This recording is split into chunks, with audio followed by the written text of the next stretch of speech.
Hello guys and welcome back to another video. So in this video we would be talking about our development series that we had started. In this video and in the further coming videos we would be learning the full stack development. For that we would be considering Angular as our front end framework, and for the back end we all know that we would be learning Java, and the framework we would be using is Spring framework, and within that we would be working on Spring Boot. Okay, so starting with the front end framework, I hope that you all are aware of HTML, CSS, JavaScript. If not, that's not a big deal. But yeah, you should know quite a bit of HTML and CSS. That's a prerequisite for that. But no problem if you are a starter in this. So go to the angular.io site, and in this go to setup, and I hope that you might be able to install this setup because it is very easy to install. You have to install a Node.js and a npm package manager. So after that you have to run this command in your cmd. So I hope that this installation part all goes up to you. So we would be working with creating our first Angular application. Okay, so assuming that you all have installed your Angular CLI now, so guys, you have to go into any folder you can go, and from that folder you have to open CMD. So now we are in the CMD. Direct open. So I have direct opened CMD in here. Okay, so now you have to do ng new and the name of your project. For example, uh,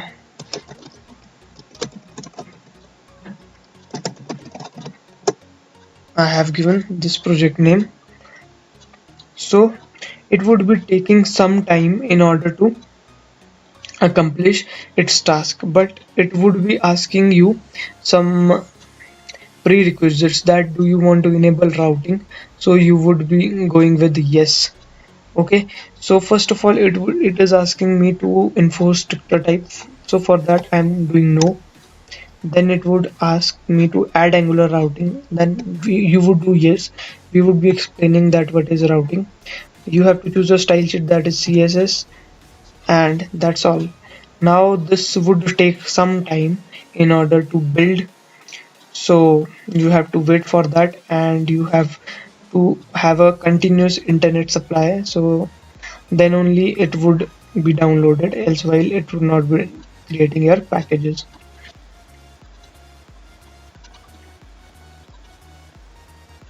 Okay guys, so our project is successfully created and it is showing me some warnings, but yeah, so leave those till now, and these packages are installed successfully.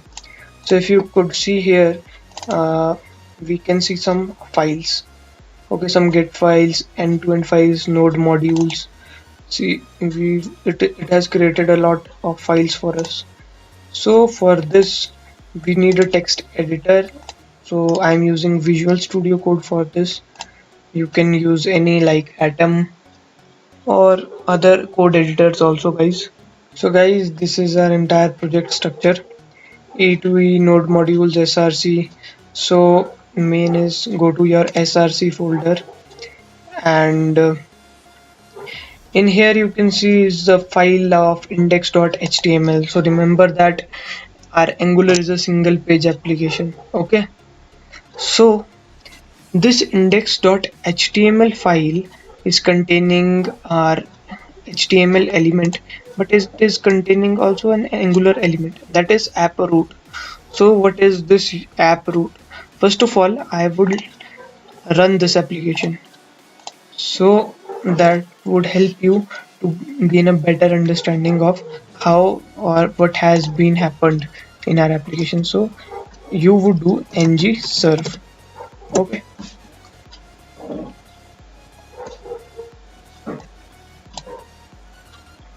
so it is asking me to use anonymous data. I would say no.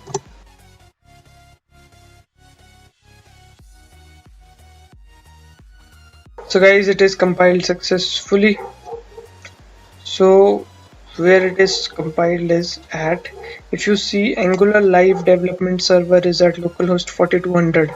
On your browser, open http local 4200. So control click, and here we are on localhost 4200. So we can see this, but we haven't created this at all. It is given to us by Angular. So now we would be creating this. So now, but in here, this is a very small code. So from where we are getting this, a lot of great stuff. Okay, so this is coming from this app root. So what is this app root? So in this, if you could see, there is one file or component. All these separate folders, you can call them as components. Okay, that app component. So if you could see here, this is your app root. Why I'm saying that this is your app root? See, the selector in here is your app root, and that is in here of your index.html. Okay, so indirectly your index.html is calling this app root, and this app root is having separate files, HTML files, CSS files. This spec.ts is your testing file, and this app.component.ts is your TypeScript file, and app.module.ts, this is your module. Okay, so now if you go to the HTML file of this folder, now you can see a lot of coding done here, of styling is done here, uh, some HTML code. See, this all HTML code is given to us by Angular. So I would be commenting this out and would be writing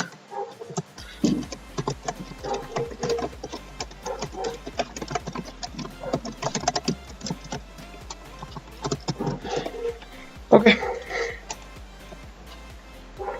So now save this.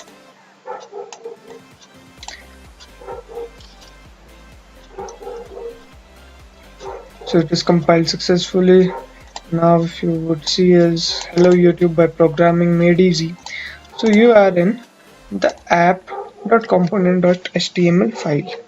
Okay guys, so this is, I would be explaining you how you would be creating these folders.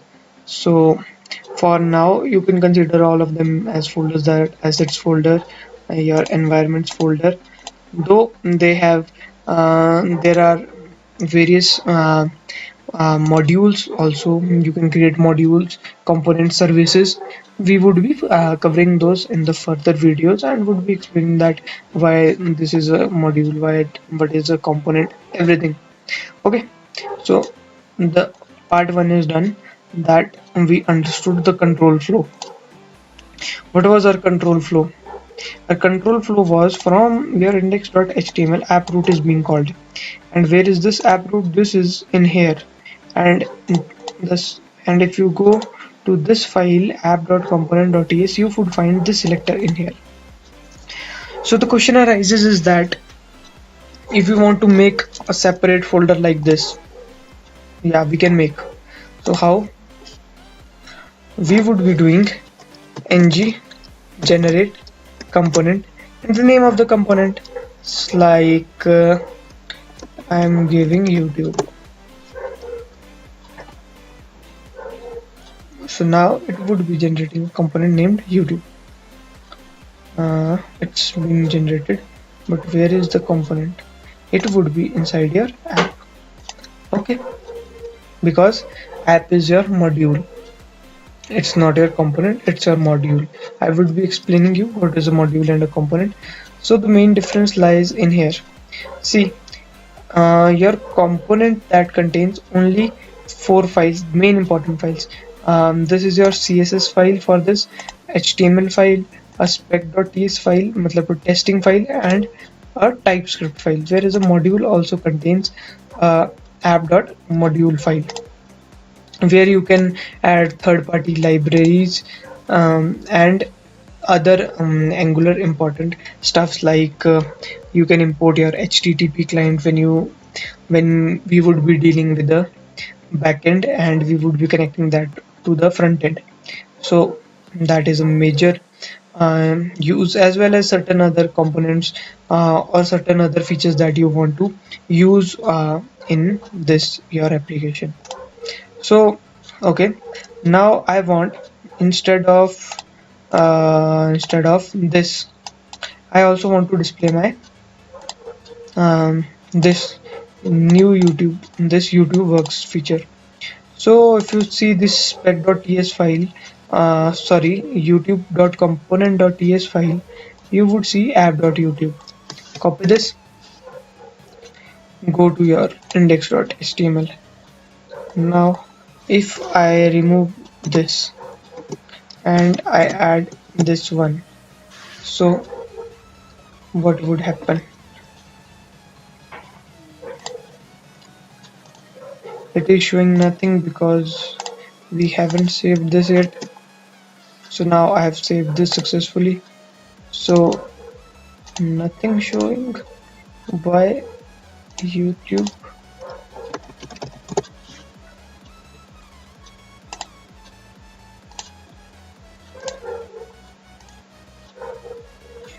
Okay.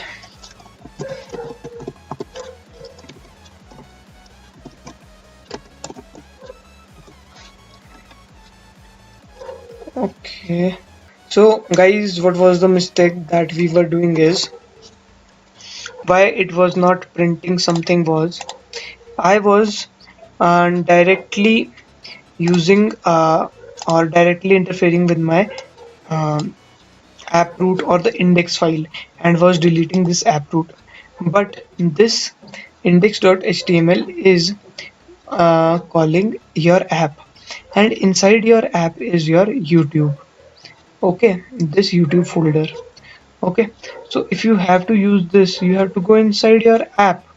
So go to your app.component.html and in here write this tag, that is app YouTube. Now it's compiled. So now if we check, the outcome is YouTube works. Understood? So this is how you call your program. So this is your YouTube. Now you can also do h2 hello testing, something of this sort. See, it came. So this is your uh, main overview or the main idea of your project. We generated a component that is the name of YouTube. Inside, it is generated inside your app module. So in order to call this, we have to write it inside the app.component.html file, else while it would be throwing us an error. It would not throw us an error directly, but yeah, it won't show up this page. Okay, so this was your Angular um, part for today. Practice creating components, and those of you who haven't installed the Angular yet, install it. And we would be meeting in the next video. In that we would be going deeper into some topics like interpolation, property binding, event binding, as well as we would be working on with our project also. So simple, we would be creating certain CRUD operations and a simple UI designing. So that would be enough for you all, so as to understand the basic working of how things work or how a full stack project is to be created. So that's all for this video. Hope you like this video, and if you have any doubts, please comment down below. Thanks for watching.